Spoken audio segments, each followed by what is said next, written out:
नमस्कार. माझं नाव देवाशिष परशेट्टी. माझी शाळा अंगणवाडी. आज 15 ऑगस्ट आहे. आपण भारताचा स्वातंत्र्य दिन साजरा करण्यासाठी येथे जाऊ.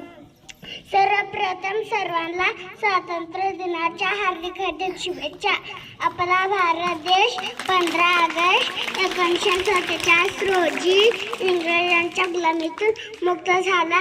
देशाला स्वातंत्र्य मिळवून देण्यासाठी अनेक स्वातंत्र्य सैनिकांनी प्राणाचे बलिदान दिले. त्यात महात्मा गांधी, लोकमान्य टिळक, सुभाषचंद्र बोस, लाला लजपत राय अशा अनेक महापुरुषांनी देशाला स्वातंत्र्य मिळवून देण्यासाठी प्राणपणच लावले. आज आपण त्या सर्व स्वातंत्र्य सैनिकांना विनम्र अभिवादन करूया. शेवटी एवढेच मला असं वाटते, विविधता आमची शान, म्हणूनच भारत देश महान आहे.